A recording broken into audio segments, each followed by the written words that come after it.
बहुत समय पहले की बात है। एक छोटे से राज्य में सुमन नाम का एक युवक रहता था। सुमन गरीब था, लेकिन मेहनती और बुद्धिमान था। उसके पास एक सफेद ऊंट था जो बहुत समझदार और तेज था। वह ऊंट रेगिस्तान में बिना थके दिन रात चल सकता था।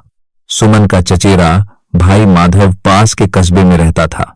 माधव अमीर था और उसके पास ऊंटों का बड़ा कारवां था, लेकिन उसके सारे ऊंटों में सुमन का ऊंट सबसे अच्छा था। एक दिन सुमन को दूर के गांव में महीनों का काम मिल गया। उसने सोचा कि ऊंट को साथ ले जाना मुश्किल होगा। वह माधव के पास गया। सुमन बोला, भैया, मुझे कुछ महीनों के लिए काम पर जाना है। क्या मेरा ऊंट आपके यहां रह सकता है?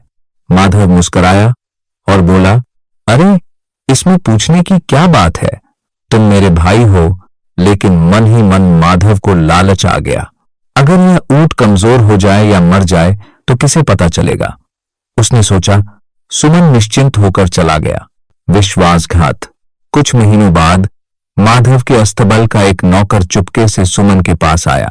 उसने डरते हुए कहा, मालिक, आपका ऊंट बहुत कमजोर हो गया है।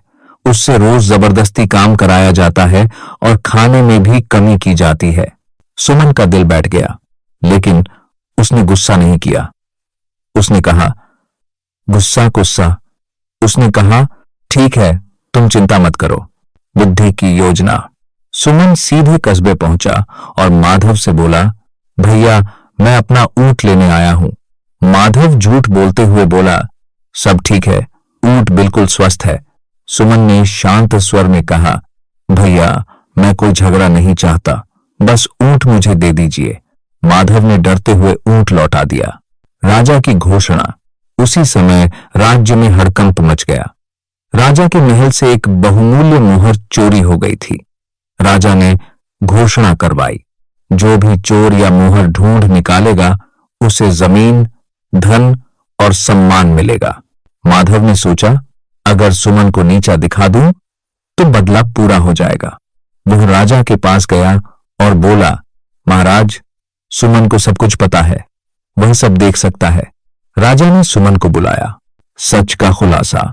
सुमन समझ गया कि बात बिगड़ सकती है। उसने बुद्धि से काम लिया। उसने कहा, महाराज, मुझे एक रात अकेले ध्यान करने दीजिए, कोई पास न आए। अकेले ध्यान करने दीजिए, कोई पास न आए। रात में डर के मारे असली चोर खुद सुमन के पास आ गया और बोला, मुझे बचा लो, मैंने मोहर चुराकर पुराने कुएं में छिपा दी है। सुबह राजा को मोहर मिल गई। अंत और सीख। राजा बहुत प्रसन्न हुआ। उसने सुमन को इनाम दिया और माधव का झूठ सबके सामने आ गया।